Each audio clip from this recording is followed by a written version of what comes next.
اللہ تبارک و تعالیٰ کا بے حد فضل، اسی کا شکر کہ جس نے ہمیں قرآن مجید فرقان حمید سمجھنے کے لیے یہاں جمع ہونے کی سعادت اور توفیق عطا فرمائی۔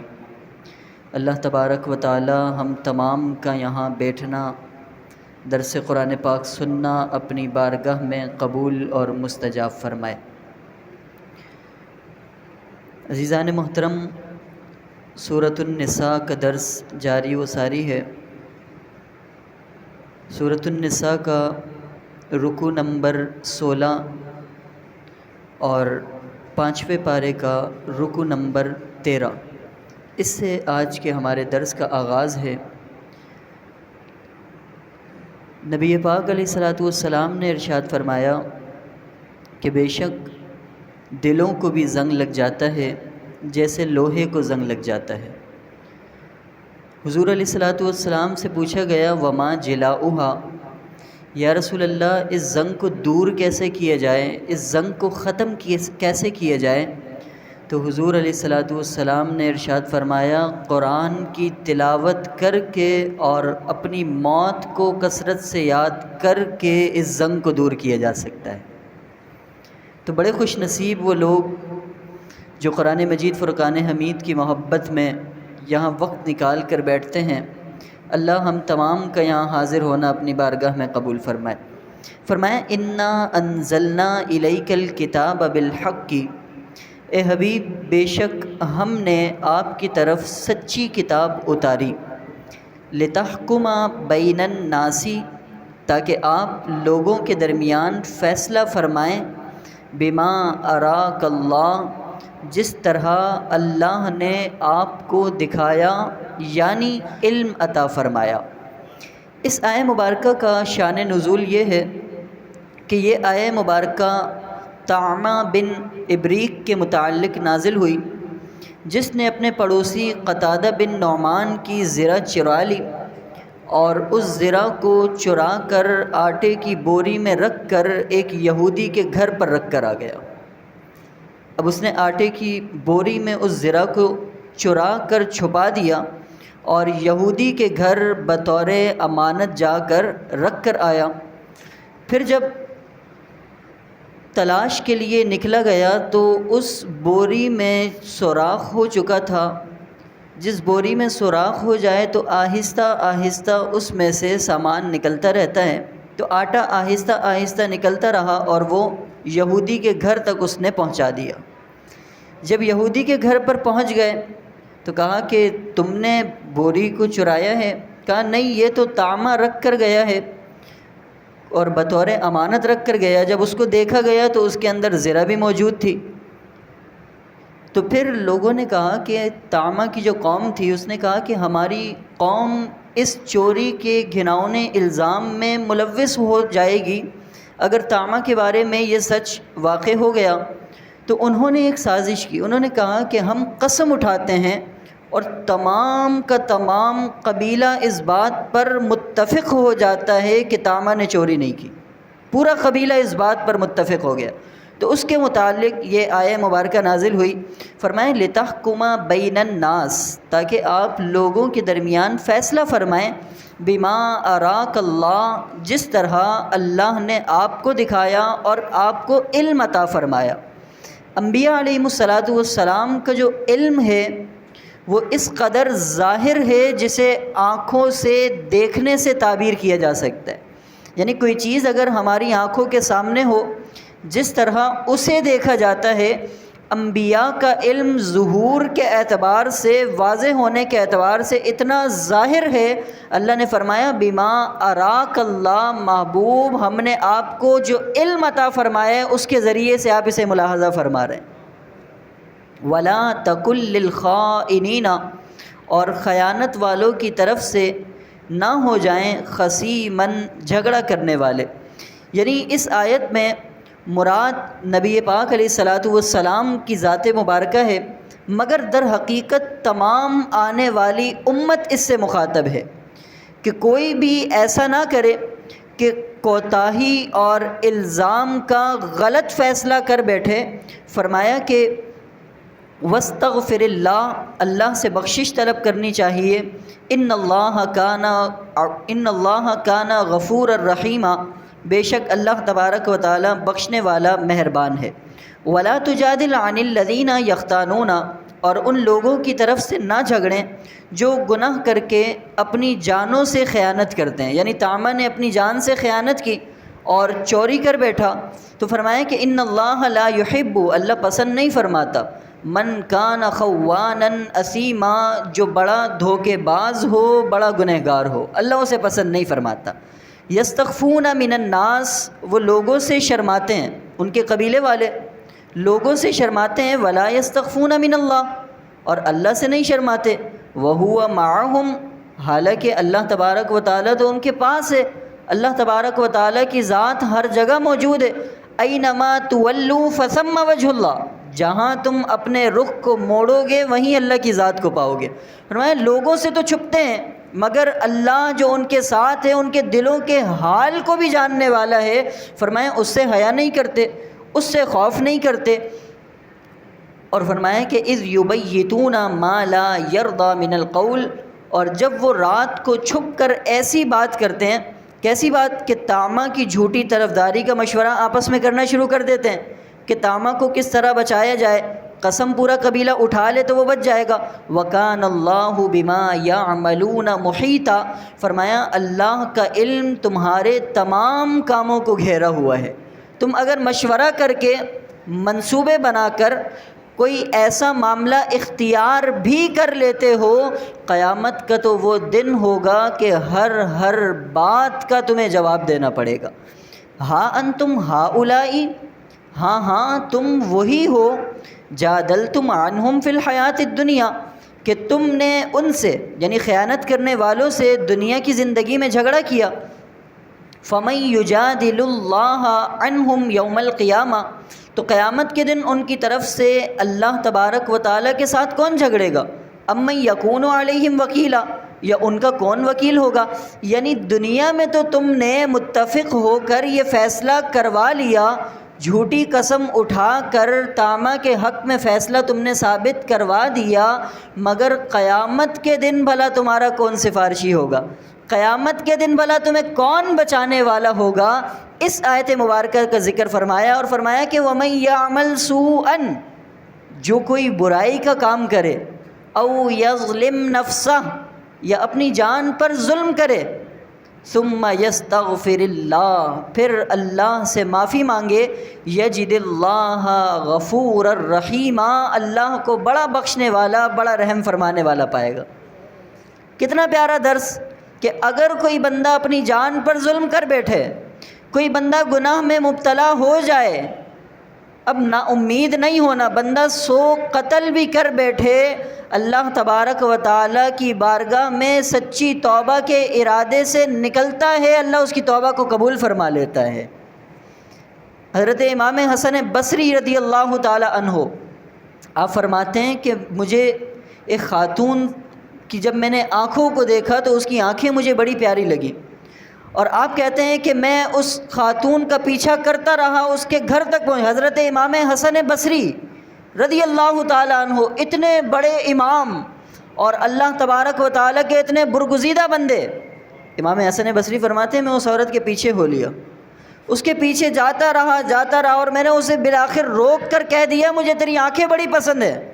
اس نے کہا کہ بھلا ٹھہرو یہاں پر، میں باہر آ جاتی ہوں، اس کے بعد ہم فیصلہ کر لیتے ہیں. تو کچھ دیر کے بعد ایک تشت لایا جاتا ہے اور اس تشت پر اوپر کپڑا ڈھکا ہوا ہے. خادمہ آتی ہے، کہتی ہے یہ آپ کے لیے تحفہ بھیجا ہے. کہا کس نے بھیجا؟ کہا اسی خاتون نے بھیجا ہے جس کے پیچھے آپ یہاں تک آئے ہیں. بڑے متعجب ہوئے. اس تشت سے جب کپڑے کو اٹھا کر دیکھا تو اس میں 2 آنکھیں موجود تھیں. 2 آنکھیں موجود تھیں. کہا کہ جس چیز سے تو محبت کرتا تھا، رقہ لکھا ہوا ہے، کہا جس چیز سے تو محبت کرتا تھا وہ میں نے تجھے دے دی ہیں. اگر کسی جوان کی جوانی میری آنکھوں کی وجہ سے برباد ہوتی ہے تو مجھے ایسی آنکھیں نہیں چاہیے. امام حسن بصری رضی اللہ تعالی عنہ آپ نے جب یہ معاملہ زاروں قطار رونا شروع ہو گئے، اللہ تبارک و تعالیٰ کی بارگاہ میں سجدہ سجود ہو جاتے ہیں، پوری رات سجدے میں رہتے ہیں، کہتے ہیں کہ اللہ تبارک و تعالیٰ کے قرب کی یہ منزل مجھے وہاں سے ملی ہے، اللہ تبارک و تعالیٰ کا پیار مجھے وہاں سے ملا ہے، وہ عورت مجھے اس مقام تک لانے کا سبب بن گئی۔ امام حسن بصری رضی اللہ تعالیٰ عنہ کہتے ہیں اس کا شکریہ تو ادا کیا جائے، اس کے پاس جایا تو جائے کہ تو نے اپنی آنکھیں دے کر میرے ایمان کی حفاظت کی ہے، میں تیرا بھلا شکریہ تو ادا کر دوں۔ امام حسن بصری اس کے گھر کے پاس پہنچتے ہیں، جنازہ نکل رہا ہوتا ہے، جنازہ نکل رہا ہے۔ امام حسن بصری پوچھتے ہیں کس کا جنازہ ہے؟ کہا اسی خاتون کا جنازہ ہے جس نے ایک جوان کے ایمان کو بچانے کے لیے اپنی آنکھیں پیش کر دی۔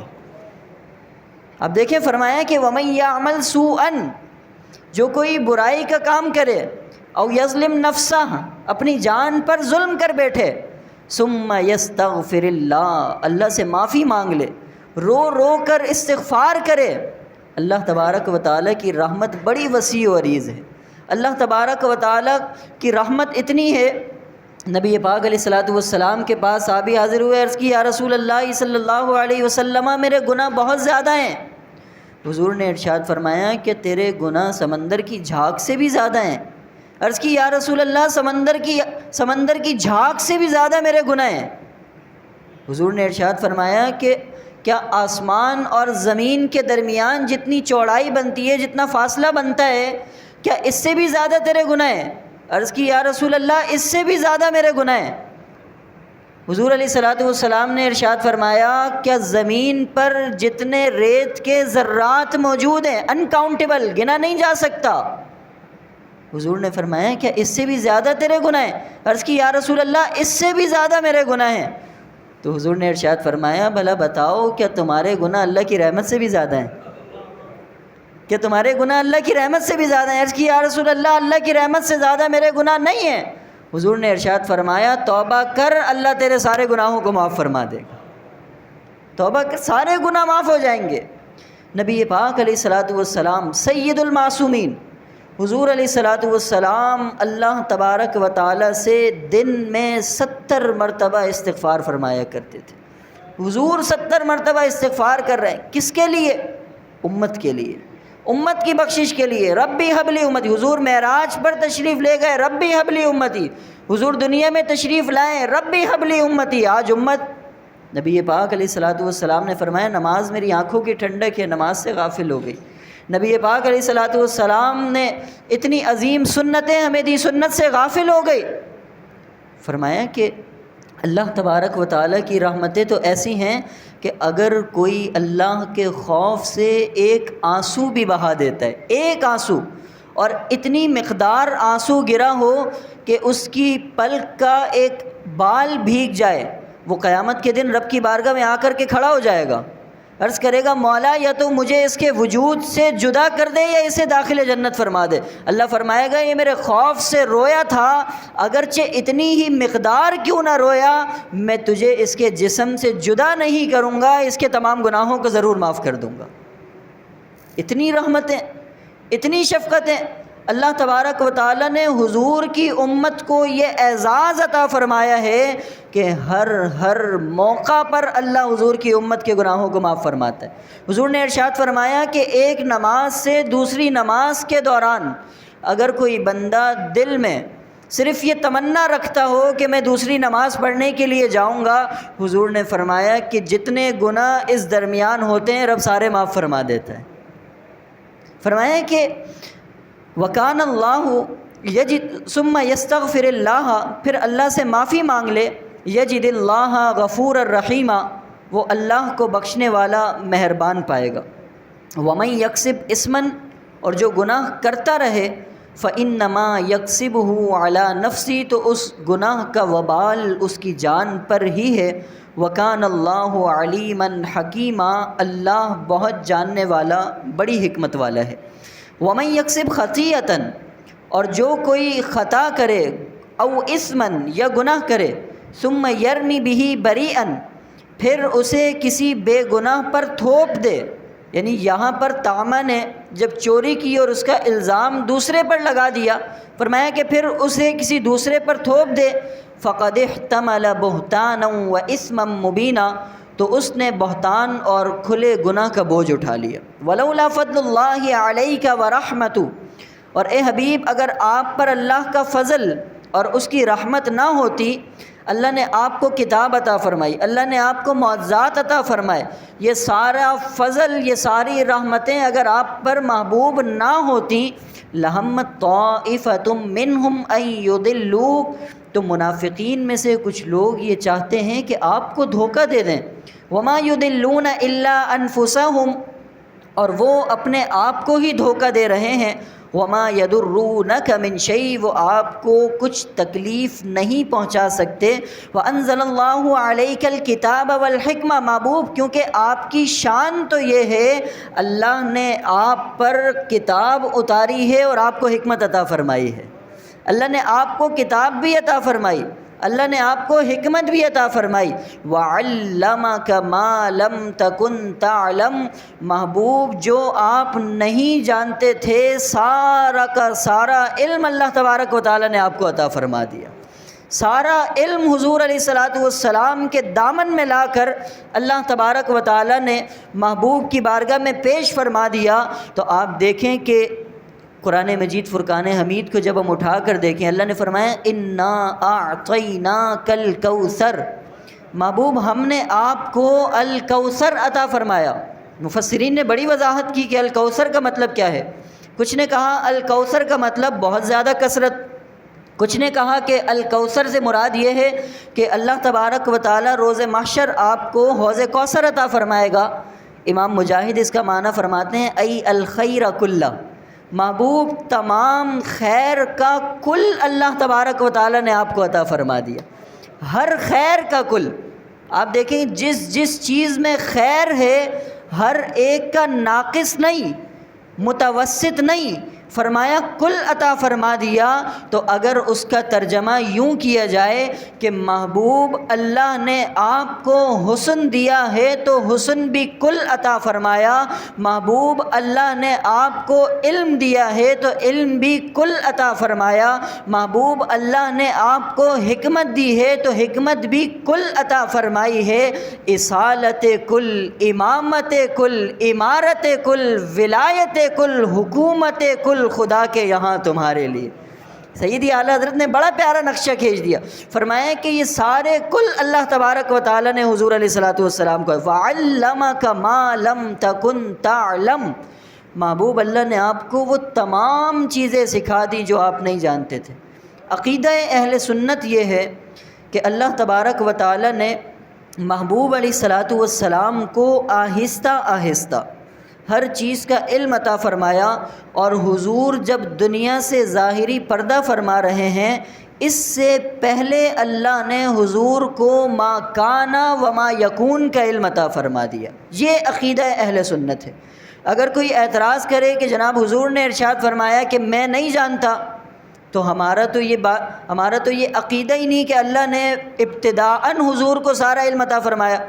اللہ نے آہستہ آہستہ علم عطا فرمایا، اور حضور کی وفات سے پہلے تمام کا تمام علم عطا فرما دیا، اور اس کی وضاحت میں فرمایا وَعَلَّمَكَ مَا لَمْ تَكُنْ تَعْلَمْ، محبوب جو آپ نہیں جانتے تھے سارا کا سارا اللہ نے آپ کو عطا فرما دیا۔ آپ دیکھیں کہ نبی پاک علیہ الصلاۃ والسلام منبر پر جلوہ فرما ہوئے، فجر سے لے کر ظہر تک حضور نے خطاب فرمایا، پھر ظہر کی نماز حضور نے پڑھائی، پھر ظہر سے لے کر عصر تک حضور نے خطاب فرمایا۔ اور راوی کہتے ہیں کہ اس عرصے میں حضور علیہ الصلاۃ والسلام نے ابتدائے خلق سے لے کر انتہائے خلق تک سارے کے سارے معاملات حضور نے ہمیں بتا دیے، اور حضور نے یہ بھی بتا دیا کون جنت میں جائے گا کون دوزخ میں جائے گا، سارے نقشے حضور نے کھینچ کر بتا دیے۔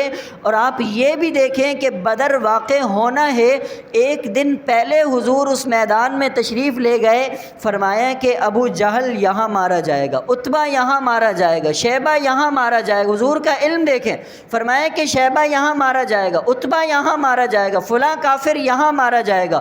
جب اگلے دن دیکھا دیکھا جاتا ہے۔ حضور کا علم یہ ہے، میں ایک اشعار کی صورت میں اگر آپ کو سمجھا دوں، فرمایا کہاں مریں گے ابو جہل و عتبہ و شیبہ، کہ جنگ بدر کا نقشہ حضور جانتے ہیں۔ اللہ تبارک و تعالیٰ نے یہ شان حضور کو عطا فرمائی، فرمایا وَعَلَّمَكَ مَا لَمْ تَكُنْ تَعْلَمْ۔ محبوب، اللہ نے آپ کو وہ تمام چیزیں سکھا دی جو آپ نہیں جانتے تھے۔ وَكَانَ فَضْلُ اللَّهِ عَلَيْكَ عَظِيمًا، یہ آپ پر اللہ تبارک و تعالیٰ کا بڑا فضل ہے۔ لا خیر فی کثیر من نجواہم، اور نہیں ہے ان کے اکثر مشوروں میں کوئی بھلائی، یعنی وہ جو منافقین ہیں، کفار ہیں، وہ اگر مشورے کرتے ہیں، فرمایا مشورے کرنے میں کوئی بھلائی نہیں ہے۔ ہاں، اگر کسی نے مشورہ کرنا ہے تو مشورہ کرنے کا طریقہ کیا ہونا چاہیے، گفتگو کرنے کا طریقہ کیا ہونا چاہیے۔ اگر کوئی بندہ گیدرنگ میں جا کر کسی کے ساتھ بیٹھتا ہے تو وہاں بات کیا ہونی چاہیے۔ آج جو جناب دیکھا گیا ہے کہ گیدرنگ میں چند لوگ جمع ہو جائیں تو کسی کی برائی ضرور کی جاتی ہے۔ گیدرنگ میں اگر چند لوگ جمع ہو جائیں تو کسی ایک کو مرکز بنایا جاتا ہے، اس کی ذات کو نشانہ بنایا جاتا ہے۔ آج کل گیدرنگ کا رواج یہ بن گیا، جب تک یہ نہ ہو دوست کہتا ہے ہمیں تو آپ کی گیدرنگ میں مزہ ہی نہیں آتا۔ فرمایا کہ گیدرنگ ہو تو اس میں ہونا کیا چاہیے، فرمایا الا من امر بصدقۃ، اس میں بھلائی کے کاموں کا مشورہ ہو، صدقہ دینے کا، او معروف یا اچھی بات کرنے کا، او اصلاح بین الناس یا لوگوں کے درمیان صلح کرانے کی بات کی جائے، صدقہ دینے کی بات کی جائے، بھلائی کو کیسے آگے پہنچایا جا سکتا ہے اس کی بات کی جائے، یا لوگوں کے درمیان صلح کی بات کی جائے۔ وَمَن يَفْعَلْ ذَلِكَ ابْتِغَاءَ مَرْضَاتِ اللَّهِ، فرمایا کہ جو ایسا کرے گا، صدقے کے حکم پر بحث کر رہا ہے اور بھلائی کے کاموں میں بحث کر رہا ہے، لوگوں کے درمیان صلح کرانے میں بحث کر رہا ہے، فرمایا اگر اللہ تبارک و تعالیٰ کی مرضی چاہتے ہوئے، اللہ کی رضا چاہتے ہوئے یہ کام کرتا ہے، فَسَوْفَ نُؤْتِيهِ أَجْرًا عَظِيمًا، ہم اسے بڑا ثواب دیں گے، ہم اسے بڑا ثواب دیں گے۔ وَمَن يُشَاقِقِ الرَّسُولَ، اور جو کوئی ہدایت ظاہر ہونے کے بعد اللہ اور اس کے رسول کی مخالفت کرتا ہے، مِن بَعْدِ مَا تَبَيَّنَ لَهُمُ الْهُدَىٰ، بعد اس کے کہ ہدایت بالکل واضح ہو گئی، وَيَتَّبِعْ غَيْرَ سَبِيلِ الْمُؤْمِنِينَ، اور مسلمانوں کی راہ کے خلاف چلنا شروع ہو جائے، مسلمانوں کا راستہ چھوڑ دے، نُوَلِّهِ مَا تَوَلَّىٰ، ہم اسے اس کے حال پر چھوڑ دیں گے، وَنُصْلِهِ جَهَنَّمَ، اور قیامت کے دن اسے جہنم میں داخل کر دیں گے، وَسَاءَتْ مَصِيرًا، اور جہنم کتنا ہی برا ٹھکانہ ہے۔ یہاں آپ غور کریں آیت مبارکہ پر کہ جو اللہ تبارک و تعالیٰ کا راستہ چھوڑ دے، مسلمانوں کا راستہ چھوڑ دے، تو فرمایا کہ جس گروہ کے ساتھ وہ شامل ہو گیا، اللہ تبارک و تعالیٰ اسی گروہ میں اسے اٹھائے گا۔ تو یہاں پر اجماع کی بات ثابت ہوئی، ایک ہے قرآن مجید فرقان حمید، ایک ہے سنت رسول، اور ایک ہے اجماع امت۔ تو فرمایا کہ اجماع امت کے ساتھ تم نے کھڑے ہونا ہے۔ اجماع امت کو اگر دیکھا جائے تو الحمدللہ اجماع امت میلاد منانے والی، اپنے گھروں کو سجانے والی، فاتحہ شریف لگوانے والی، قبر پر حاضری دینے والی، عرس اور فاتحہ خوانی منعقد کرنے والی، اسی طرح بزرگان دین کا ادب کرنے والی، اولیاء کرام کی کرامات کو ماننے والی۔ تو فرمایا کہ اس پر مومنوں کا اجماع ہے، اگر اس سے کوئی متنفر ہوگا تو اسی کے ساتھ اس کا خاتمہ ہوگا۔ ہمیں اس بات پر فخر ہونا چاہیے کہ کل بروز قیامت جب ہمارا حشر ہوگا تو اللہ تبارک و تعالی ہمارا حشر، جن کے پیچھے ہم چلے ہیں، نبی پاک علیہ الصلاۃ والسلام کے لوائے الحمد کے سائے میں اللہ ہمارا حشر فرمائے۔ اللہ تبارک و تعالی ہمارا حشر نبی پاک علیہ الصلاۃ والسلام کے صحابہ کے ساتھ فرمائے۔ اللہ تبارک و تعالی ہمارا حشر تابعین تبع تابعین کے ساتھ، کیونکہ ہم ان سے محبت کرنے والے ہیں۔ قرآن کا فیصلہ ہے، جس کے ساتھ محبت کرو گے قیامت کے دن اس کے ساتھ اٹھائے جاؤ گے۔ ہم یہ بڑے دعوے سے کہتے ہیں الحمدللہ کہ اللہ تبارک و تعالیٰ نے ہمیں حضور غوث پاک سے محبت کرنے والا بنایا ہے، اللہ تبارک و تعالیٰ ہمارا حشر بھی حضور غوث پاک کے ساتھ فرما دے۔ ہم یہ کہتے ہیں کہ اللہ تبارک و تعالیٰ ہمارا حشر داتا علی حجویری کے ساتھ فرما دے، حضور خواجہ معین الدین چشتی اجمیری کے ساتھ فرما دے، اس لیے کہ ہم ان سے محبت کرنے والے ہیں۔ فرمایا کہ جن کے ساتھ محبت کی جائے گی اللہ حشر بھی ان کے ساتھ فرمائے گا۔ فرمایا ان اللہ لا یغفر، بے شک اللہ تبارک و تعالیٰ معاف نہیں فرماتا، ان یشرک بہ، کہ اس کے ساتھ کسی کو شریک ٹھہرایا جائے، اللہ کے برابر کسی کو لے آیا جائے۔ فرمایا اللہ معاف نہیں فرمائے گا۔ وَيَغْفِرُ مَا دُونَ ذَلِكَ لِمَن يَشَاءُ، اس کے علاوہ جو گناہ ہو اللہ تبارک و تعالیٰ معاف فرما دے گا۔ شرک ایک ایسا گناہ ہے کہ اللہ اسے کبھی معاف نہیں فرماتا۔ اس کا ہرگز معنی یہ نہیں کہ کوئی بندہ کہے کہ میں صرف شرک نہیں کروں گا البتہ نماز کا انکار کروں گا۔ نماز کا انکار کرنے والا بھی دائرہ اسلام سے خارج ہو جاتا ہے۔ اسی طرح فرشتوں کا انکار کرنے والا، اسی طرح انبیاء کا انکار کرنے والا، قیامت کے دن کا انکار کرنے والا، جو ان گناہوں میں سب سے عظیم چیز تھی اسے ذکر کر دیا گیا۔ فرمایا کہ اگر اللہ کے ساتھ شریک ٹھہرایا جائے تو اللہ اسے معاف نہیں فرمائے گا۔ وَيَغْفِرُ مَا دُونَ ذَلِكَ لِمَن يَشَاءُ، اس کے علاوہ جسے چاہے اللہ معاف فرما دے۔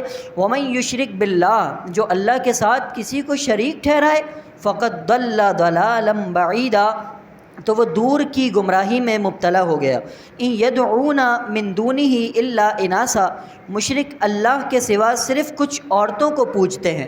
یہاں عورتوں کے پوجنے سے کیا مراد ہے؟ فرمایا کہ ان کے جتنے بھی بت ہیں ان کے نام مؤنث والے ہیں، ان کے نام عورتوں والے ہیں، لات ہے، منات ہے، عزا ہے۔ اور اسی طرح ہم دیکھتے ہیں کہ ان کے بتوں کو زیور پہنائے جاتے ہیں جیسے عورتیں زیور پہنا کرتی ہیں۔ فرمایا اس لیے کہا کہ وہ نہیں پوجتے مگر عورتوں کو۔ وَإِن يَدْعُونَ إِلَّا شَيْطَانًا مَرِيدًا، اور وہ سرکش شیطان ہی کو پوجا کرتے ہیں۔ لَعَنَهُ اللَّهُ، اللہ نے ان پر لعنت فرمائی۔ فرمایا کہ جو بھی اللہ کے علاوہ کسی کو معبود بنا لے اللہ تبارک و تعالیٰ کی اس پر لعنت ہے۔ وقال، اور شیطان بولا، لَأَتَّخِذَنَّ مِنْ عِبَادِكَ نَصِيبًا مَفْرُوضًا، مجھے قسم ہے ضرور تیرے بندوں میں سے مقرر حصہ میں لے لوں گا، یعنی تیرے مقرب بندوں کو ضرور میں گمراہ کروں گا۔ وَلَأُضِلَّنَّهُمْ، مجھے قسم ہے ضرور انہیں بہکاؤں گا۔ شیطان رب تعالیٰ کی بارگاہ میں یہ دعویٰ کر رہا ہے، مولا تو مجھے مہلت دے، وَلَأُضِلَّنَّهُمْ، میں ضرور تیرے بندوں کو گمراہ کر دوں گا، تیرے بندوں کو بہکا دوں گا۔ وَلَأُمَنِّيَنَّهُمْ، اور میں ضرور انہیں امیدیں دلاؤں گا، آرزوئیں دلاؤں گا۔ آج ہم دیکھتے ہیں کہ لوگوں سے کہا جائے کہ جناب نماز ادا کرو، وہ کیا کہتے ہیں؟ رمضان شریف آ جائے انشاءاللہ رمضان سے مستقل طور پر نمازیں پڑھنا شروع کر دوں گا۔ کیا رمضان سے نمازیں فرض ہیں؟ آج سے نمازیں فرض نہیں۔ لوگوں سے کہا جائے کہ جناب دیگر برے کام کرنا چھوڑ دو، وہ کہتے ہیں حضرت آپ دعا فرمائیں اللہ تبارک و تعالیٰ میرے لیے حج کے اسباب بنا دے، حج سے واپس آ جاؤں سارے برے کام میں چھوڑ دوں گا۔ کیا برے کام کرنا چھوڑنا صرف حج سے واپس آنے کے بعد ہے؟ فرمایا نہیں، ایسا نہیں ہے۔ اگر تم اپنے آپ کو بدلنا چاہتے ہو تو ابھی سے بدلو، یہ جو تم ڈیلے کر رہے ہو معاملات کو، فرمایا شیطان تمہیں امیدیں دلا رہا ہے۔ وَلَآمُرَنَّهُمْ، شیطان نے کہا ضرور بھی ضرور میں انہیں حکم دوں گا۔ فَلَيُبَتِّكُنَّ آذَانَ الْأَنْعَامِ، وہ چوپایوں کے کان چیریں گے۔ جب پانچویں مرتبہ اونٹنی بچہ دیا کرتی تھی اور نر بچہ دیتی تو اس کے بعد وہ کان کو چیر دیا کرتے اونٹنی کا، کہتے اب ہم اس سے کوئی نفع نہیں اٹھائیں گے اور اس کا جو بھی دودھ ہمیں حاصل ہوگا وہ ہم بتوں پر چڑھا دیا کریں گے۔ اب دیکھیں کہ شیطان انہیں کن کاموں میں مبتلا کر رہا ہے اور وہ ان کاموں میں لگ گئے۔ آج بھی ہم دیکھیں کہ ہم کن کاموں میں مبتلا ہو رہے ہیں، حضور کی سنتوں سے دور ہوتے چلے جا رہے ہیں، معاشرہ بگاڑ کا شکار ہو گیا۔ اگر برائی کو برائی بنا کر پیش کیا جائے تو آپ برے بن جاتے ہیں۔ اس کی وجہ کیا ہے کہ جناب آپ نے اس چیز کو ہائی لائٹ کیوں کیا، آپ نے اس موضوع پر گفتگو کیوں کی؟ جب معاشرے میں یہ بات چل رہی ہے تو چلنے دی جائے، کیا برائی کے خلاف آواز نہیں اٹھائی جائے گی؟ حضرت امام علی مقام امام حسین رضی اللہ تعالی عنہ آپ میدان کرب و بلا میں کیوں تشریف لے گئے؟ اس لیے کہ یزید تخت نشین ہے اور وہ اسلام کا مذاق اڑا رہا ہے، جب اسلام کا مذاق اڑایا جاتا ہے تو نواسۂ رسول بھی میدان میں آ جاتے ہیں۔ حق بات بلند کرنا یہ امام علی مقام امام حسین رضی اللہ تعالیٰ عنہ کی سنت مبارکہ ہے۔ شیطان یہ کہہ رہا ہے وَلَآمُرَنَّهُمْ، اور ضرور میں ان سے کہوں گا فَلَيُغَيِّرُنَّ خَلْقَ اللَّهِ، وہ اللہ تبارک و تعالیٰ کی پیدائش کو بدل دیں گے، یعنی مرد ایسا لباس اختیار کریں گے جو عورتیں پہنا کرتی ہیں، عورتیں ایسا لباس پہنیں گی جو مرد پہنا کرتے ہیں، اور بال اس طرح مرد کٹوائیں گے جیسے عورتیں کٹوایا کرتی ہیں، اور عورتوں کا معاملہ برعکس ہو جائے گا۔ اور فرمایا کہ ایسے معاملات ہو جائیں گے، حدیث شریف کا مفہوم ہے، فرمایا کہ نبی پاک علیہ الصلوۃ والسلام نے ان مردوں پر اور ان عورتوں پر لعنت فرمائی جو ایک دوسرے سے مشابہت کرتے ہیں۔ آج معاشرے میں یہ چیز عام ہے، عام ہو گئی، مگر اسے روکا کیسے جائے گا؟ اس کو روکنے کے لیے آہستہ آہستہ لوگوں کو قرآن کی طرف راغب کرنا پڑے گا۔ قرآن ہمیں کیا کہہ رہا ہے؟ یہ تو شیطان نے اللہ تبارک و تعالیٰ کی بارگاہ میں کھڑے ہو کر مکالمہ کیا، مولا جو تیرے بندے ہوں گے انہیں میں ضرور بہکاؤں گا، انہیں ضرور اس بات کا حکم دوں گا، وہ اللہ کی تخلیق کو بدل دیں گے۔ آج نعوذ باللہ ہمارے ملک میں یہ قانون پاس ہو گیا کہ اگر کوئی بندہ اپنی جنس کو تبدیل کرانا چاہے تو وہ اپنے اختیار سے اپنی جنس میں تبدیلی کر سکتا ہے۔ نعوذ باللہ من ذالک۔ جب اللہ تبارک و تعالیٰ نے تمہارے لیے کسی چیز کو خاص فرما لیا وہی تمہارے لیے بہتر ہے، اللہ تبارک و تعالیٰ بہتر جانتا ہے۔ فرمایا کہ وَمَن يَتَّخِذِ الشَّيْطَانَ وَلِيًّا، اور جو شخص اللہ کو چھوڑ کر شیطان کو دوست بنا لے، من دون اللہ، اللہ کو چھوڑ کر، فقد خسر خسرانا مبینا، شیطان اس سے جھوٹے وعدے کرتا ہے، شیطان اس سے اتنے جھوٹے وعدے کرتا ہے۔ فرمایا کہ جب روز محشر ہوگا لوگ اسے پکار رہے ہوں گے ہم نے تو تیری بات مانی تھی اور تیرے کہنے پر چلے تھے، وہ کہے گا آج تو میں کسی کو نہیں جانتا، آج تو مجھے اپنی جان کی پڑی ہے اور میرا اپنا معاملہ بڑا خراب ہے۔ تو اللہ تبارک و تعالیٰ کی طرف دنیا میں رجوع کرنا چاہیے، اللہ تبارک و تعالیٰ کی دہلیز پر بچپن اور دنیا میں آ جانا چاہیے۔ فرمائے یعیدہم، شیطان انہیں جھوٹی تسلی دیتا ہے، ان سے وعدے کرتا ہے، ویمنیہم، آرزویں دلاتا ہے، وما یعیدہم الشیطان الا غرورا، شیطان ان سے صرف دل فریب وعدے کرتا ہے، شیطان تو ان سے ایسے وعدے کرتا ہے جو دل لبھانے والے ہوں، دنیا میں بڑے اچھے لگتے ہیں۔ اولئک مأواہم جہنم، ان کا ٹھکانہ جہنم ہو جاتا ہے، ولا یجدون عنہا محیصا، اور اس سے نکلنے کی جگہ بھی نہیں پائیں گے۔ والذین آمنوا، اور وہ لوگ جو ایمان والے ہیں، وعملوا الصالحات، اور نیک کام کرنے والے ہیں، سندخلہم جنات، ہم انہیں داخل کریں گے ایسے باغات میں، تجری من تحتها الانہار، جس کے نیچے نہریں جاری ہیں، خالدین فیہا ابدا، فرمایا وہ اس میں ہمیشہ ہمیشہ رہنے والے ہیں، جنت سے کبھی بندہ نکالا نہیں جائے گا، جنت کی نعمتیں کبھی ختم ہونے والی نہیں ہیں۔ وعد اللہ حقا، اللہ کا وعدہ سچا ہے۔ شیطان جو تم سے وعدہ کرتا ہے وہ دھوکے کا وعدہ ہے، شیطان جو تمہیں امیدیں دلاتا ہے وہ دھوکے کی امیدیں۔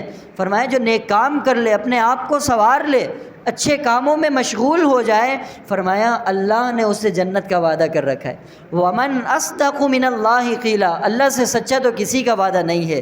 لَيْسَ بِأَمَانِيِّكُمْ، اور فرمایا کہ نہ تو تمہاری آرزوؤں سے وابستہ ہے، یعنی اے مشرکین مکہ جو تمہاری نجات ہے تمہاری آرزوؤں سے وابستہ نہیں ہے، یعنی تم چاہو گے اور تمہیں نجات مل جائے گی۔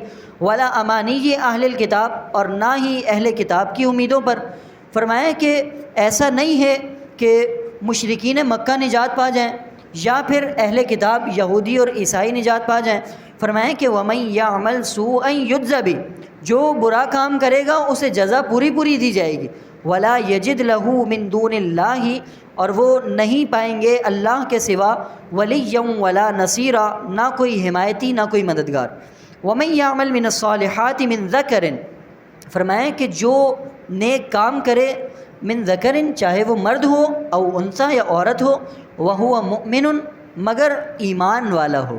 فرمایا مرد ہو یا عورت نیک کام کر رہا ہے، بڑی این جی اوز چلا رہا ہے، بڑے بڑے ادارے چلا رہا ہے، بڑے خیر کے کام ہو رہے ہیں، جناب انسانیت کی خدمت ہو رہی ہے، قرآن نے شرط بیان کر دی، مومن اگر یہ کام کرتا ہے تو اللہ کی بارگاہ میں مقبول ہے۔ فرمایا چاہے مرد کرے یہ کام، عورت کرے، قبولیت کی مہر اسی وقت ملنی ہے وَهُوَ مُؤْمِنٌ، جب وہ ایمان کی حالت میں ہوگا۔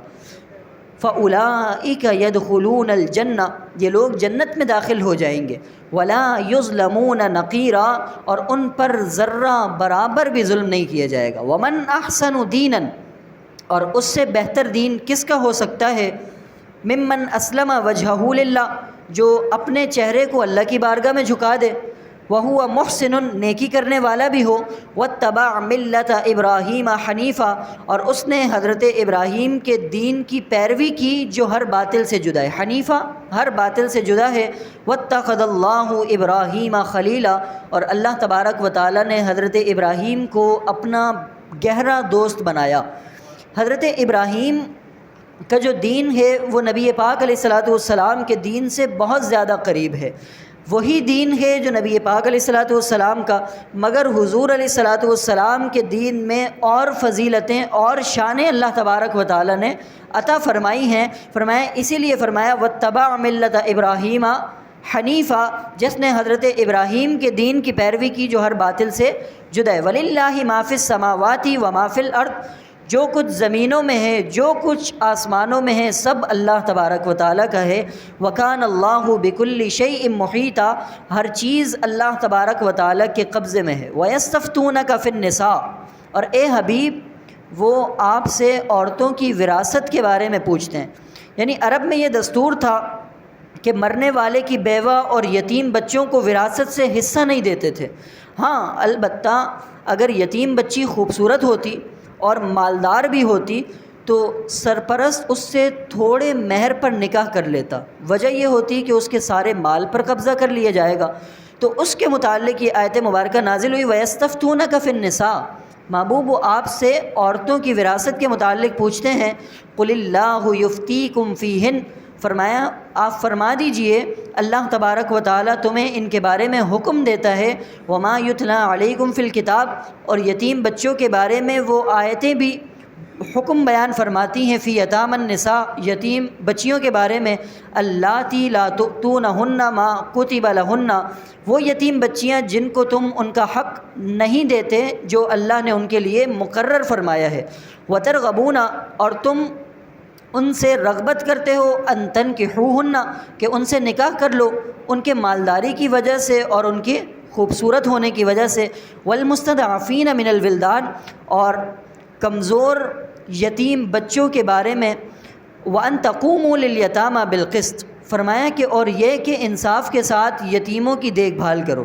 اب اللہ نے حکم بیان فرما دیا، فرمایا کہ کسی سے مالداری کی وجہ سے تم نے نکاح نہیں کرنا، اور کسی کو اس لیے تم نے نہیں چھوڑ دینا کہ اس کے پاس مال بڑا کم ہے۔ فرمایا وَأَن تَقُومُوا لِلْيَتَامَى بِالْقِسْطِ، یتیموں کے ساتھ تم نے دیکھ بھال والا اور انصاف والا معاملہ کرنا ہے۔ وَمَا تَفْعَلُوا مِنْ خَيْرٍ، اور جو کچھ تم نیکی کا کام کرتے ہو، فَإِنَّ اللَّهَ كَانَ بِهِ عَلِيمًا، اللہ تبارک و تعالیٰ اسے جاننے والا ہے۔ وَإِنِ امْرَأَةٌ خَافَتْ مِنْ بَعْلِهَا نُشُوزًا، اگر کوئی عورت اسے اپنے شوہر سے زیادتی کا یا پھر او اعراضاً یا بے رغبتی کا خوف ہو، فلا جناح علیہما، ان پر کوئی حرج نہیں، ان یصلحا بینہما صلحا، کہ وہ آپس میں صلح کر لیں۔ والصلح خیر، اور صلح کرنا ان کے لیے بہتر ہے۔ قرآن یہ درس دے رہا ہے کہ اگر خوف بھی ہو کہ ان دونوں کے درمیان معاملات بڑے خراب ہو گئے، قرآن کہہ رہا ہے والصلح خیر، آپس میں صلح کر لیے جائے تو یہ زیادہ بہتر ہے۔ فرمایا کہ اگر بے رغبتی کا خوف ہو تو پھر بھی صلح کر لی جائے تو یہ زیادہ بہتر ہے۔ وَأُحْضِرَتِ الْأَنفُسُ الشُّحَّ، اور فرمایا کہ لوگوں کے دل لالچ کے پھندے میں مبتلا ہیں، یعنی فطرت انسانی ہے کہ اپنی راحت کو دیکھتا ہے، اپنی آسائش کو دیکھتا ہے، اور سامنے والے پر جو مشقت آتی ہیں اسے وہ کسی خاطر میں نہیں لاتا۔ وَإِن تُحْسِنُوا وَتَتَّقُوا، اگر تم بھلائی کرو، وَتَتَّقُوا، اور اللہ سے ڈرنے والے ہو جاؤ، عورتوں پر ظلم نہ کرو، بچوں پر ظلم نہ کرو، فَإِنَّ اللَّهَ كَانَ بِمَا تَعْمَلُونَ خَبِيرًا، اللہ تمہارے تمام کاموں سے باخبر ہے۔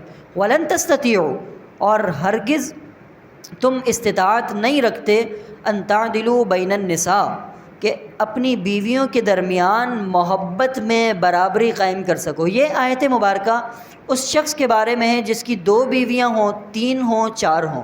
فرمایا یہ آیت مبارکہ اس بارے میں ہے کہ تم ہرگز اس بات کی طاقت نہیں رکھتے ان تعدلوا، یہ کہ تم عدل کرو بین النساء، اپنی عورتوں کے درمیان۔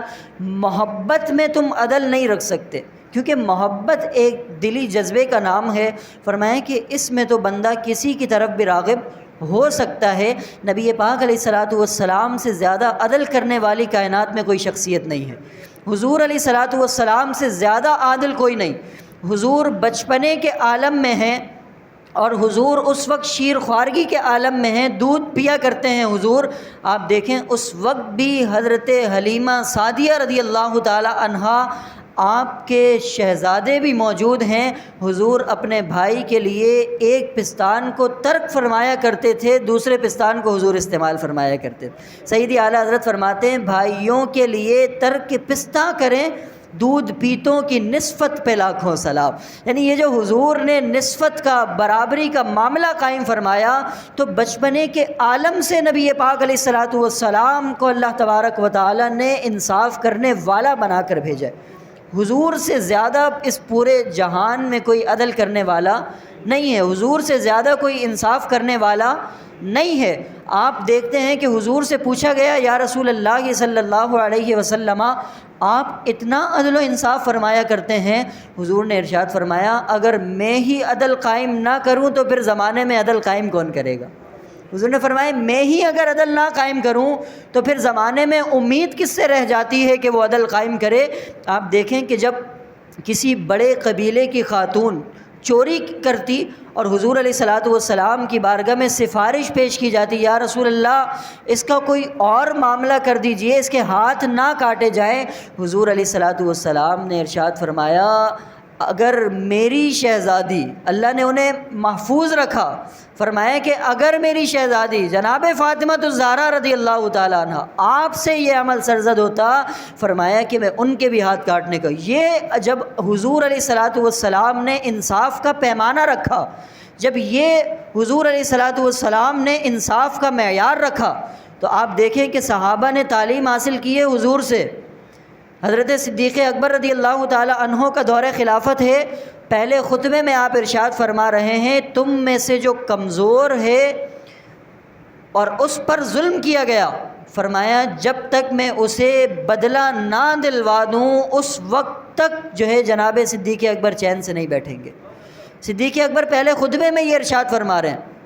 آج تو ہمارے یہاں جب پہلا خطبہ دیا جاتا ہے اور حلف نامہ لیا جاتا ہے تو لفظ خاتم النبیین بندے کو پڑھنا نہ آئے اسے ملک کے اعلیٰ عہدوں پر بٹھا دیا جاتا ہے، مگر یہی ہم دیکھتے ہیں کہ نبی پاک علیہ الصلاۃ والسلام کے نائب جناب صدیق اکبر رضی اللہ تعالی عنہ جب تشریف فرما ہوئے ہیں، حضرت صدیق اکبر رضی اللہ تعالی عنہ آپ یہ فرماتے ہیں کہ ان احسنت فاعینونی، فرمایا لوگوں یاد رکھو اگر میں اچھا کام کرتا رہوں تو تم نے میری اطاعت کرنی ہے، وَإِنْ أَسَأْتُ فَقَوِّمُونِی، یہ خلیفہ وقت خطبہ دے رہا ہے۔ خلیفہ وقت کہہ رہے ہیں کہ اگر میں کوئی ایسا کام کروں جو شریعت کے موافق نہ ہو فَقَوِّمُونِی، مجھے پکڑ سکتے ہو۔ اور حضرت عمر فاروق رضی اللہ تعالیٰ عنہ کا دور آیا، فاروق اعظم رضی اللہ تعالیٰ عنہ ممبر پر مسئلہ بیان فرما رہے ہیں۔ فاروق اعظم رضی اللہ تعالیٰ عنہ فرماتے ہیں کہ عورتوں کا مہر کم ہونا چاہیے، عورت کھڑی ہو گئی، کہا کہ اللہ تبارک و تعالیٰ نے تو کوئی حد مقرر نہیں کی، تو عمر کون ہوتا ہے حد مقرر کرنے والا؟ یہ خلفائے راشدین نے وہ کردار پیش کیا۔ آپ دیکھیں حضرت فاروق اعظم رضی اللہ تعالیٰ عنہ نے جب نیا لباس پہنا تو لوگوں نے پوچھ لیا جناب آپ کی اتنی آمدن نہیں، آپ نے یہ لباس کہاں سے پہن لیا؟ آج تو اگر کسی بڑے بندے کے پاس جایا جائے تو اتنے پروسیس سے گزر کر پھر وہاں بندہ جا سکتا ہے، پھر بھی اللہ جانے ملاقات ہو یا نہ ہو، ممبر پر تشریف فرما ہو، خطبہ چل رہا ہو، عورت کھڑی ہو کر فاروق اعظم کو ٹوک دے۔ فاروق اعظم نے اپنے رعب اور جلال کا اظہار نہیں فرمایا، فاروق اعظم نے یہ نہیں فرمایا کہ میں حاکم وقت ہوں، تم نے یہ مجھ سے کیسے کلام کر لیا۔ فاروق اعظم رضی اللہ تعالیٰ عنہ آپ نے فرمایا کہ تم نے صحیح فرمایا، تم نے صحیح کہا کہ میں کون ہوتا ہوں، جب اللہ تبارک و تعالیٰ نے کوئی حد مقرر نہیں کی عورتوں کے مہر کی تو آپ دیکھیں کہ یہ جب اسلامی نظام قائم تھا تو وہی فاروق اعظم رضی اللہ تعالی عنہ کا دور ہے. آپ فرماتے ہیں کہ میں اس بات سے بھی خوف کرتا ہوں دریائے فرات کے کنارے پر بکری کا بچہ بھی پیاسا مر جائے تو فاروق اعظم سے اس کا حساب لیا جائے گا. جب اتنا عدل بندے نے قائم کیا ہو تو پھر آپ دیکھیں کہ ایک اسلامی معاشرہ وجود میں آتا ہے. آج ہماری عدالتوں کے باہر لکھ تو دیا جاتا ہے کہ عدل قائم کرو، مگر عدل کے لیے بندہ اپنی پوری زندگیاں لگا دے اور کیس اس وقت کھلتے ہیں جب بندہ اس دنیا سے رخصت ہو جاتا ہے. یہ عدل کا نظام نہیں ہے. عدل کا نظام یہ ہے کہ فاروق اعظم رضی اللہ تعالی عنہ میٹنگ میں بیٹھے ہوں اور حضور کے شہزادے آ جائیں تو فاروق اعظم میٹنگ چھوڑ کر حضور کے شہزادوں کے لیے آ جایا کرتے. عدل کا نظام یہ ہے کہ اگر زمین پر عورت کا تیل گر جائے، تیل جذب کر لے، زمین کی عادت ہے تیل کو جذب کرنا، لکوڈ چیز اندر جذب ہو جایا کرتی ہے. فاروق اعظم زمین پر درہ مار کر کہیں کہ عمر نے تجھ پر انصاف نہیں کیا. جب فاروق اعظم نے زمین پر درہ مارا ہے تو اس زمین نے اپنا تیل باہر نکال دیا. دریائے نیل جاری نہیں ہو رہا تھا. فاروق اعظم رضی اللہ تعالیٰ عنہ نے رقہ لکھ کر بھیجا، کہا اگر اللہ کے حکم سے چلتی ہے تو چل، ورنہ عمر کو تیری کوئی حاجت نہیں ہے، کیونکہ آپ نے عدل یہ قائم فرمایا ہے. فاروق اعظم رضی اللہ تعالیٰ عنہ کے سامنے ایک شخص آ رہا ہے اور شراب ہاتھ میں، کہا کہ آج تو مارا جاؤں گا. آگے فاروق اعظم موجود ہیں. آپ کا رعب، آپ کا جلال، آپ کی ہیبت. فاروق اعظم رضی اللہ تعالیٰ عنہ کے سامنے جب آیا، اللہ سے توبہ کر لی، مولا میں توبہ کرتا ہوں، عمر کے جلال سے آج مجھے بچا لے. فاروق اعظم نے پوچھا کہ تمہارے ہاتھ میں کیا ہے؟ کہا میرے ہاتھ میں دودھ ہے. کہا کہ دکھاؤ. جب باہر نکالی جاتی ہے بوتل تو دودھ بن جاتا ہے. اگر سامنے بادشاہ وقت ایسا ہو تو پھر بندے اسے دیکھ کر ہی توبہ کر لیا کرتے ہیں، بندے اسے دیکھ کر ہی اللہ کے قریب ہو جایا کرتے ہیں. بادشاہ کے لیے ذی رگ ہونا بڑا ضروری ہے. آپ دیکھیں کہ سلطان محمود غزنوی رحمۃ اللہ تعالی علیہ، آپ کے پاس ایک کیس پیش کیا گیا. کہا کہ میں نے فلاں بندے کے پاس ایک تھیلی رکھوائی تھی، اس میں بہت ساری اشرفیاں تھیں. آج تو ہمارے یہاں جج ایسے ہوتے ہیں جنہیں پتہ ہی نہیں ہوتا کہ اسلامی دفعات کون سی لگنی ہے اور اس کا اسلام میں کتنا حساسیت والا معاملہ ہے. حضور علیہ الصلاۃ والسلام کی ختم نبوت پر حملے کر دیے جاتے ہیں، حضور علیہ الصلاۃ والسلام کی ناموں سے رسالت پر بات کر دی جاتی ہے. اور آپ دیکھیں کہ ملک پاکستان جیسے ملک میں یہ قانون پاس کیا جاتا ہے کہ 18 سال سے کم بندہ مسلمان نہیں ہو سکتا، اسلام قبول نہیں کر سکتا. حضور علیہ الصلاۃ والسلام نے تو یہ ارشاد فرمایا ہے کہ جب بندے کے دل میں نور ایمان روشن ہو جائے تو ایک لمحے کی بھی تاخیر نہیں کرنی چاہیے. یہ نہیں کہ جناب تم جاؤ وضو کر کر آؤ، غسل کر کے آؤ، اس کے بعد کلمہ پڑھاؤں گا. نہیں، پہلے کلمہ پڑھاؤ. ہو سکتا ہے اتنے میں انتقال ہو جائے اس بندے کا. 18 سال تک انتظار کرایا جائے. ملک پاکستان میں وہ اسلامی جمہوریہ پاکستان جو اسلام کے نام پر حاصل کیا گیا، آپ دیکھیں کہ ایسے قوانین پاس ہو رہے ہیں. تو جب سلطان محمود غزنوی گئے ہیں اور ان کے پاس ایک معاملہ پیش کیا، حضرت میں نے اشرفیوں کی تھیلی رکھوائی تھی، اب آ کے میں نے اس سے امانتاً واپسی لی ہے. کہا کہ میں نے جو امانت رکھوائی تھی واپس کر دو. تو کہا کہ اس میں تو جب میں نے کھول کر دیکھا تو سونے کے بجائے اس میں تو پتھر رکھے ہوئے ہیں، پتھر رکھے.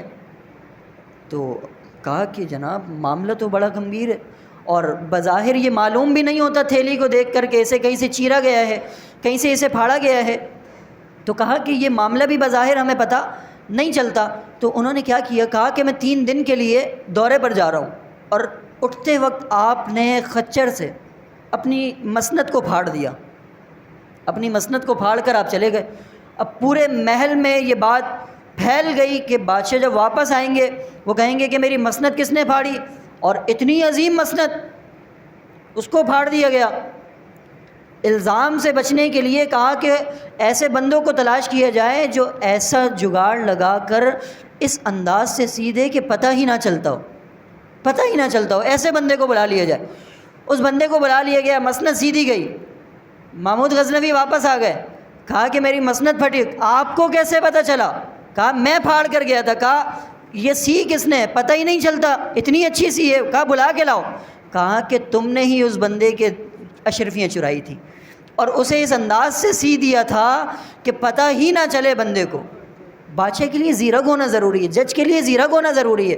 آج تو عدل کے فیصلے ایسے ہی صادر کر دیے جاتے ہیں، انصاف کے فیصلے ایسے ہی صادر کر دیے جاتے ہیں۔ انصاف تو ہمارے یہاں پیسوں میں بکنا شروع ہو گیا، نعوذ باللہ من ذالک۔ فرمایا کہ وَأَن تَعْدِلُوا، عدل قائم کرو، اور فرمایا کہ وَأَن تَقُومُوا لِلْيَتَامَى بِالْقِسْطِ، یتیموں کے ساتھ انصاف کرو، وَمَا تَفْعَلُوا مِنْ خَيْرٍ فَإِنَّ اللَّهَ كَانَ بِهِ عَلِيمًا، تو بے شک اللہ تبارک و تعالیٰ اسے بہتر جاننے والا ہے۔ درود پاک پڑھیں، اللہم صلی علی سیدنا و مولانا محمد معدن الجود والکرم۔ وَلَن تَسْتَطِيعُوا أَن تَعْدِلُوا بَيْنَ النِّسَاءِ، اور ہرگز تم یہ خواہش کے باوجود اپنی بیویوں کے درمیان محبت یعنی برابری نہیں کر سکتے، محبت میں برابری تم نہیں کر سکتے۔ حضور سے پوچھا گیا، یا رسول اللہ آپ کو اپنی خواتین میں سب سے زیادہ پسندیدہ کون ہے؟ آپ کس سے محبت فرماتے ہیں؟ حضور نے ارشاد فرمایا عائشہ صدیقہ رضی اللہ تعالیٰ عنہا سے۔ حضور نے فرمایا حضرت عائشہ صدیقہ رضی اللہ تعالیٰ عنہا سے۔ آپ دیکھیں کہ عدل کس چیز میں کیا جائے گا؟ کھلانے میں، پلانے میں، رہائش دینے میں، محبت میں کسی کا اختیار نہیں۔ حضور دعا مانگا کرتے تھے، مولا میرا دل حضرت عائشہ صدیقہ رضی اللہ تعالیٰ عنہا کی طرف بڑے محبت سے متوجہ ہوتا ہے، مولا اس پر میرا مواخذہ نہیں فرمانا۔ تو آپ دیکھیں کہ اگر کسی خاتون کی طرف، اور وہ اس کی زوجہ ہو، اگر دل متوجہ ہو جائے تو فرمایا کہ اس پر مواخذہ نہیں ہے، البتہ باقی چیزوں میں عدل قائم کرنا ضروری۔ وَلَوْ حَرَصْتُمْ فَلَا تَمِيلُوا كُلَّ الْمَيْلِ، اور فرمایا کہ تمہارا کسی ایک کی طرف مکمل جھکاؤ نہ ہو جائے، فَتَذْرُوهَا كَالْمُعَلَّقَةِ، اور دوسرے کو لٹکا ہوا چھوڑ دو، وَإِن تُصْلِحُوا وَتَتَّقُوا، نیکی کرو اور انصاف کرو، فَإِنَّ اللَّهَ كَانَ غَفُورًا رَحِيمًا، اللہ بخشنے والا بڑا مہربان ہے۔ وَإِن يَتَفَرَّقَا، اگر بحالت مجبوری میاں اور بیوی ایک دوسرے سے جدا ہو جائیں، طلاق کے ذریعے سے یا خلا کے ذریعے سے، فرمایا یغنی اللہ کل من سعتی، اللہ اپنے فضل سے ہر ایک کو دوسرے سے بے نیاز فرما دے گا۔ اللہ تبارک و تعالیٰ اپنے فضل سے بہتر عطا فرمائے گا۔ دیکھیں کہ کبھی بھی بندے سے کوئی نعمت چلی جائے تو یہ کہنا چاہیے کہ مولا اس سے بہتر مجھے عطا فرما، یہ دعا مانگنی چاہیے کہ مولا یہ جو چیز مجھ سے چلی گئی اس سے بہتر بدل تو مجھے عطا فرما، تو اللہ تبارک و تعالیٰ بہتر بدل ضرور عطا فرماتا ہے۔ فرمایا کہ وَكَانَ اللَّهُ وَاسِعًا حَكِيمًا، اللہ تبارک و تعالیٰ بڑی وسعت والا، حکمت والا ہے۔ وَلِلَّهِ مَا فِي السَّمَاوَاتِ وَمَا فِي الْأَرْضِ، اللہ کا ہی ہے جو آسمان میں ہے جو زمین میں ہے۔ وَلَقَدْ وَصَّيْنَا الَّذِينَ أُوتُوا الْكِتَابَ مِنْ قَبْلِكُمْ، اور بے شک ہم نے تاکید کی تھی ان لوگوں کو بھی جنہیں پہلے کتاب دی گئی، وَإِيَّاكُمْ، اور تمہیں بھی یہ تاکید کی جا رہی ہے، أَنِ اتَّقُوا اللَّهَ، اللہ سے ڈرتے رہو، اللہ تبارک و تعالیٰ کا خوف رکھو اپنے دل میں۔ وَإِن تَكْفُرُوا، اگر تم کفر کرو گے، اللہ کا حکم نہیں مانو گے، فَإِنَّ لِلَّهِ مَا فِي السَّمَاوَاتِ وَمَا فِي الْأَرْضِ، جو کچھ آسمانوں میں ہے جو زمینوں میں ہے، تمام کا تمام اللہ تبارک و تعالیٰ کا ہے۔ وَكَانَ اللَّهُ غَنِيًّا حَمِيدًا، تمام لوگوں سے اللہ تبارک و تعالیٰ بے نیاز ہے، حمیدہ، ہر چیز اللہ تبارک و تعالیٰ کا ذکر کر رہی ہے۔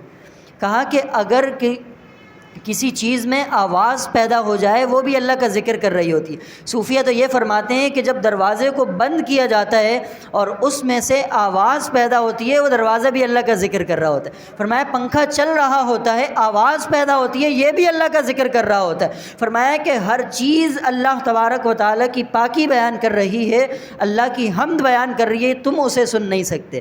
تو آج مسلمان اللہ تبارک و تعالیٰ کی تعریف بھی نہ کرے، اللہ کی حمد بھی بیان نہ کرے۔ اگر مسلمان اللہ تبارک و تعالیٰ کی پاکیوں کو بیان کرنا شروع کر دے تو اس کا ظاہر بھی منور ہو جائے گا، اس کا باطن بھی منور ہو جائے گا۔ فرمائیں کہ وَلِلَّهِ مَا فِي السَّمَاوَاتِ، اللہ تبارک و تعالیٰ کے لیے ہی ہے جو کچھ آسمانوں میں ہے، وَمَا فِي الْأَرْضِ، اور جو کچھ زمین میں ہے، وَكَفَى بِاللَّهِ وَكِيلًا، اور اللہ تبارک و تعالیٰ کافی ہے ہر کام بنانے والا۔ إِن يَشَأْ يُذْهِبْكُمْ أَيُّهَا النَّاسُ، اے لوگوں اگر وہ چاہے تو تمہیں دنیا سے لے جائے، وَيَأْتِي بِآخَرِينَ، اور تمہاری جگہ دوسروں کو لے آئے۔ اللہ تبارک و تعالیٰ اس پر قدرت رکھتا ہے کہ ایک لمحے کے اندر سارے لوگ ختم ہو جائیں، دوسری قوم آ کر آباد ہو جائے۔ فرمایا اللہ اس پر قدرت رکھتا ہے۔ تم اگر یہ سمجھتے ہو کہ میں اللہ کی عبادت نہیں کروں گا تو روئے زمین پر کوئی اللہ کی عبادت ہی نہیں کرے گا، فرمایا کہ اس خام خیالیوں میں نہ رہنا۔ اللہ اس بات پر قادر ہے کہ پوری کی پوری بستی ہلاک ہو جائے، برباد ہو جائے، اور دوسری قوم اللہ تبارک و تعالیٰ لے آئے جو تم سے زیادہ اللہ کا ذکر کرنے والی، وَيَأْتِي بِآخَرِينَ، اور دوسری قوم آ جائے، وَكَانَ اللَّهُ عَلَىٰ ذَلِكَ قَدِيرًا، اللہ تبارک و تعالیٰ اس پر قدرت رکھنے والا ہے۔ من کان یرید ثواب الدنیا، جو دنیا کا انعام چاہتا ہے، خیر کا کام کرے، دنیا کا انعام چاہے، کوئی NGO کھول لے، دنیا کا انعام چاہے، مدرسہ کھول لے، مقصد یہ ہو کہ میری واہ واہ ہو جائے، بندہ تبلیغ کرنا شروع کر دے، مقصد یہ ہو کہ مجھے نمازی کہا، مجھے تبلیغ کرنے والا مبلغ کہا جائے، نماز پڑھنا شروع کر دے، اس نیت یہ ہو کہ جناب مجھے جو ہے وہ بڑا نمازی کہا جائے گا، حج پر اس لیے جائے کہ مجھے بڑا حاجی کہا جائے گا۔ اللہ تبارک و تعالیٰ فرماتے ہیں کہ قیامت کے دن ایک حاجی کو بھی گھسیٹ کر جہنم میں ڈال دیا جائے گا، قاری کو بھی گھسیٹ کر جہنم میں ڈال دیا جائے گا۔ اللہ تبارک و تعالیٰ شہید کو بھی گھسیٹ کر جہنم میں داخل کرنے کا حکم ارشاد فرما دے گا۔ قاری کہے گا مولا دنیا میں قرآن پڑھا کرتا تھا، تیرا کلام لوگوں کو پڑھایا کرتا تھا، بتایا کرتا تھا۔ اللہ فرمائے گا کہ تو نے میرے لیے تو نہیں پڑھا تھا، تو نے تو اس لیے پڑھا تھا کہ تجھے حافظ کہا جائے، دنیا میں کہہ دیا گیا، آخرت میں تیرا کوئی حصہ نہیں ہے۔ ہاں، حاجی کہے گا مولا میں تیرے دربار کے چکر لگاتا رہا، گھومتا رہا۔ اللہ فرمائے گا کہ میرے لیے تو نہیں تھا، یہ تو اس لیے تھا لوگ تجھے حاجی کہیں، تجھے دنیا میں کہہ دیا گیا، آخرت میں تیرا کوئی حصہ نہیں ہے۔ شہید کہے گا مولا تیری راہ میں شہید ہو گیا، جان کا نذرانہ پیش کر دیا۔ اللہ فرمائے گا میرے لیے تو نہیں کیا، تو نے تو اس لیے کیا تھا کہ دنیا میں تجھے شہید کہا جائے، بچ جائے تو تجھے غازی کہا جائے، دنیا میں کہہ دیا گیا، آخرت میں تیرا کوئی حصہ نہیں ہے۔ فرمایا من کان یرید ثواب الدنیا، جو دنیا کا انعام چاہے، فعند اللہ ثواب الدنیا والآخرہ، اللہ کی رضا کے لیے سارے کام کرے گا۔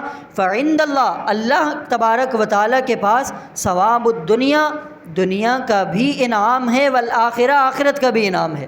تو دنیا چاہتا ہے اللہ کی محبت میں کوئی کام کر، رب تجھے دنیا بھی عطا فرمائے گا، آخرت بھی عطا فرمائے گا۔ وَكَانَ اللَّهُ سَمِيعًا بَصِيرًا، اللہ تبارک و تعالیٰ سب کچھ سننے والا اور دیکھنے والا ہے۔ آخری رکوع کی جانب چلتے ہیں۔ یا ایھا الذین آمنوا، اے ایمان والو، کونوا قوامین، تم ہو جاؤ کھڑے ہونے والے، بالقسط، سچی گواہی کے ساتھ، انصاف کے ساتھ، یعنی سچی گواہی کے ساتھ تم قائم ہونے والے ہو جاؤ، شہداء للہ، اللہ تبارک و تعالیٰ، شہداء للہ، اللہ تبارک و تعالیٰ کو گواہ بناتے ہوئے، ولو علی انفسکم، اگرچہ یہ گواہی تمہارے خلاف ہو، اوil والدین، تمہارے والدین کے خلاف ہو۔ فرمایا کہ تم اللہ کو گواہ بناؤ اور انصاف کے ساتھ کھڑے ہو جاؤ، اگرچہ یہ گواہی تمہارے اپنے خلاف ہی کیوں نہ جاتی ہو، اوil والدین، تمہارے والدین کے خلاف جاتی ہو، والاقربین، اور تمہارے قریبی رشتہ داروں کے خلاف جاتی ہو۔ فرمایا کہ جس کے خلاف بھی جاتی ہو، بات تم نے حق اور سچ کی کرنی ہے۔ آج کل دیکھا یہ گیا کہ والدین اپنے بچوں کے لیے جھگڑ جاتے ہیں، لڑ جاتے ہیں، اگرچہ بچہ انصاف پر نہیں ہوتا، بچے کی غلطی ہوتی ہے، مگر والد کے ذہن میں یہ ہوتا ہے کہ بچہ تو میرا ہے، اگر میں اس کی سفارش نہیں کروں گا تو کون کرے گا؟ تو آپ دیکھیں کہ معاشرے میں برائیاں اسی لیے پائی جا رہی ہیں۔ اللہ فرماتا ہے کہ ایسی گواہیاں نہ دو، گواہی انصاف کے ساتھ دو، اگرچہ تمہارے اپنے ہی خلاف کیوں نہ جائے، تمہارے والدین کے خلاف چلی جائے۔ فرمایا کہ قریبی رشتہ داروں کے خلاف، آج اپنی قوم کو بچانے کے لیے، آپ نے سنا تاما کا، اپنی قوم کے فرد کو بچانے کے لیے انہوں نے یہ کیا کہ جناب پوری قوم متفق ہو گئی اور جھوٹی قسم انہوں نے اٹھا لی، پوری قوم متفق ہو گئی صرف اپنی قوم کا جاہ و جلال برقرار رکھنے کے لیے۔ تو آج ہم بھی یہی روش اختیار کیے ہوئے ہیں۔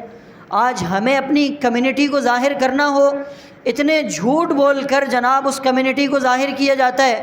فرمایا کہ انصاف کے ساتھ کھڑے ہو جاؤ، اگر اچھائیاں پائی جاتی ہیں تو بیان کرو، اچھائیاں نہیں پائی جاتی تو پھر سچائی کے ساتھ تم نے فیصلہ آگے سنانا ہے۔ فرمایا کہ ان یکن غنیا او فقیرا، اگر بندہ غنی ہو یا فقیر ہو، ایسا نہیں کہ تمہارا فیصلہ غنی کے خلاف کچھ اور ہو، امیر کے خلاف کچھ اور ہو، فقیر کے خلاف کچھ اور ہو۔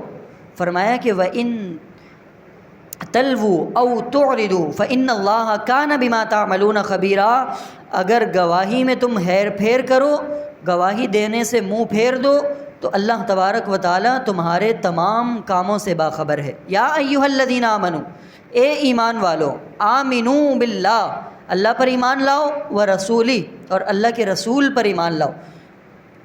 اب اللہ نے فرمایا یا ایھا الذین آمنوا، پہلے کہہ دیا اے ایمان والو، پھر دوبارہ یہ کہنے کی کیا ضرورت کہ ایمان لاؤ اللہ پر اور اس کے رسول پر؟ تو اس کی ایک تفسیر یہ بیان کی گئی، یہ آیت مبارکہ منافقوں کے حق میں اتری کہ اے ظاہری طور پر ایمان کا قول کہنے والوں، آمنوا باللہ ورسولہ، سچے دل سے اللہ تبارک و تعالیٰ پر اور اس کے رسول پر ایمان لے آؤ، یہ تمہارے لیے بہتر۔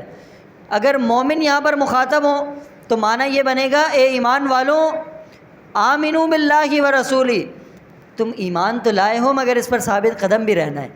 اور تیسری اس کی تفسیر یہ بیان کی گئی کہ یہ ان لوگوں کے حق میں نازل ہوئی جو اہل کتاب ہیں، یعنی انہوں نے یہ کہا کہ ہم حضرت عزیر کو نبی مانتے ہیں، ان کی کتاب کو مانتے ہیں، اور اسی طرح حضرت عیسیٰ کو بھی مانتے ہیں، ان کی کتاب کو بھی مانتے ہیں۔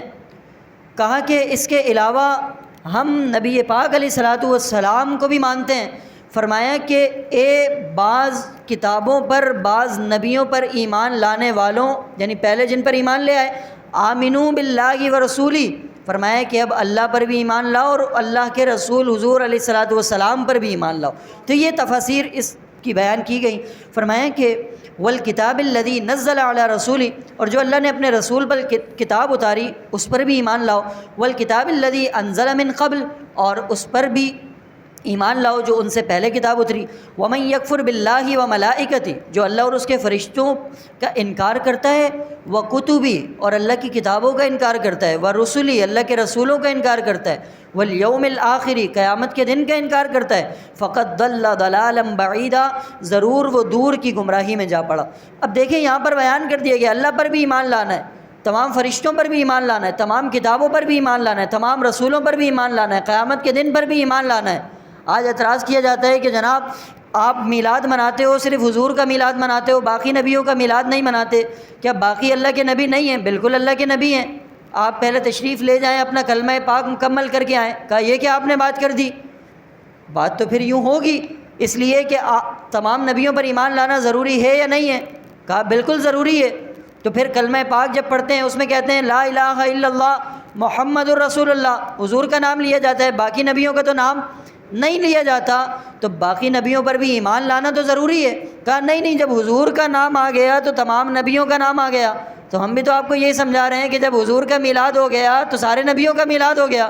تو فرمایا کہ آمنوا باللہ ومن یکفر باللہ وملائکتہ، جو انکار کرے اللہ کا، فرشتوں کا، وکتبہ، اللہ کی کتابوں کا، ورسلہ، اللہ کے رسولوں کا، والیوم الآخر، آخرت کے دن کا، فقد ضل ضلالا بعیدا، دور کی گمراہی میں جا پڑا۔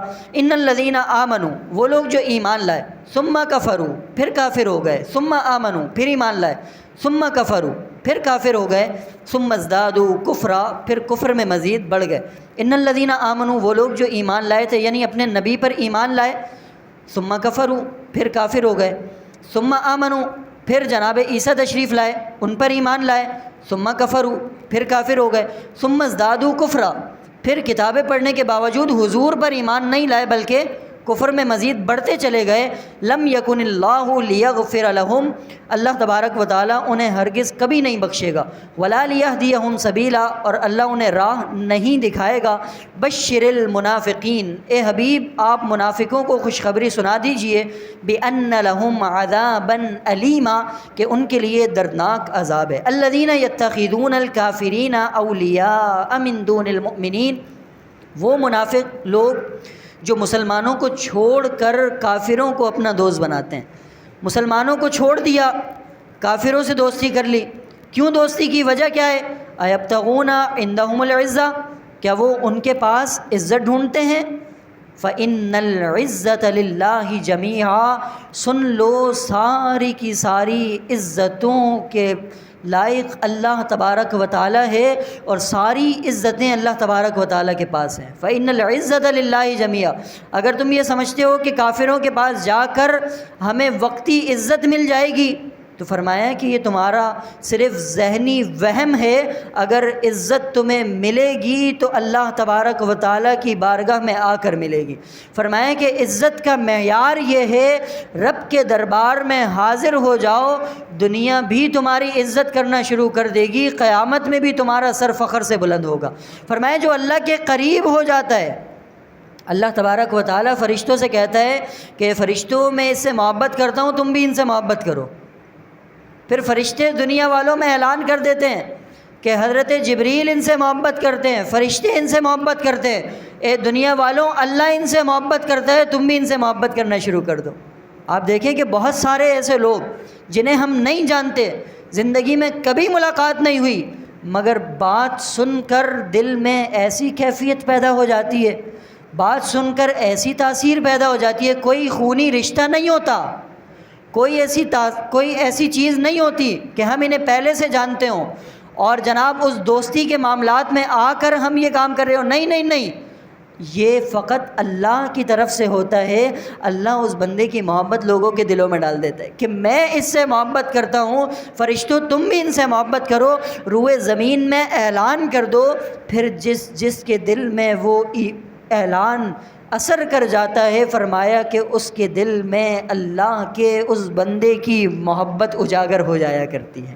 فرمایا کہ وقد نزل علیکم فی الکتاب، اور اے مسلمانوں اللہ نے تم پر یہ کتاب اتاری، ان اذا سمعتم آیات اللہ، جب تم اللہ کی آیتوں کا انکار سنو، یکفر بہا، کہ اس کا انکار کیا جائے۔